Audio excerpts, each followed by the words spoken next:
Pokemon. There's a series you don't hear talked about that much, eh? Oh. As one of gaming's finest, Pokemon is a franchise that's seen its spoonful of success. I mean, when you have 6 generations of games, a thriving competitive scene, an anime that's been running for nearly 2 decades, and incalculable amounts of merchandise, you've got to be doing something right. Right? It's safe to say that Pokemon brings in the bucks. But beyond that, it's also left millions of people with childhood memories and a nostalgic fondness to even the slightest mention of it. I don't know what it is about Pokemon, but it's always held a very special spot in my heart. I can still vividly recall moments watching the television show at 4 on the dot and playing the games religiously each morning before I had to go to fucking school. But what if I told you that this was a series held together by more than just childhood sentiments and comforting thoughts? Hi, my name's Zoini, and I know it's been a while, but I didn't let that stop me from wasting about 1 minute and 30 seconds of your time. So, with that out of the way, let's get the ball rolling. As direct sequels, Gold and Silver had the job of picking up where the original Red, Blue, and Green versions left off, and while that may have been a big task to achieve, it certainly wasn't impossible. The first generation of Pokemon games brought a lot of innovation to the table, and you don't have to look at a sales chart to know that. Taking the role of a young trainer, capturing and battling little monsters known as Pokemon was a new and thrilling experience. With a selection of 151 in total, everyone managed to have a playthrough that at least felt a little unique to themselves, even if in the end you're just gonna shove them all into your box anyways. But with that said, the first games were far from perfect, and it was those imperfections that left a prime opportunity for a sequel to arise. Segue to the year 2000, Nihon da wa Heisei Juichi nen da yo, and we saw the release of Pokemon Gold and Silver.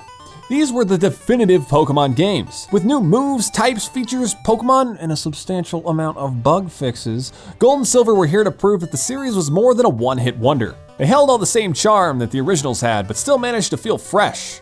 Released for the Game Boy Color, these games were a noticeable step up from their predecessors visually. No longer were cities locked to an extremely limited palette, or the Pokemon you were using so ugly.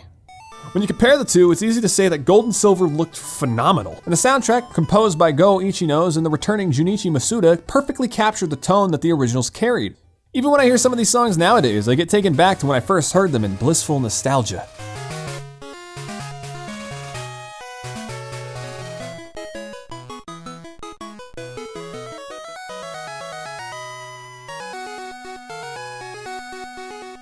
But Gold and Silver managed to change up the tone not only with a splash of color and some more squares here and there, but also with how the core game played out.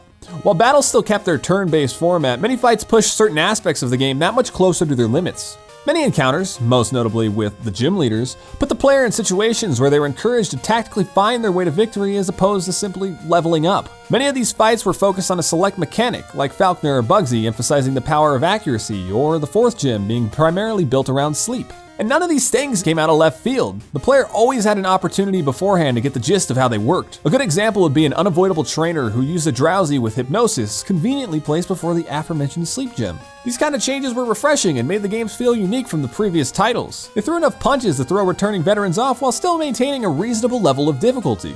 Whereas gyms in the first game were heavily focused on type matchups. Having 8 boss battles built around the most commonly used types in the game was a great tool to make sure the player knew what was up without ever feeling unfair. Though whenever the formula was shaken up, it wasn't anything that the player could reliably counter by and hoping the fucking fissure doesn't hit. Sure, there was still a degree of luck, as there has been with literally every title in this series, but Gold and Silver managed to introduce many tougher fights without it feeling too far off track of the game's scope. Like that Whitney bitch. You didn't think I forget about her, right? Fuck her. And as a result, battling through the gyms scattered across Johto was infinitely more satisfying than those in red, blue, green, or yellow. And it didn't stop there. When you compare the two, Gen 2 had far less mandatory backtracking than their older siblings, and the layout of the map was tightened up a fair bit. All of the key locations were right where they needed to be, while still having it feel like a vast landscape for you to explore.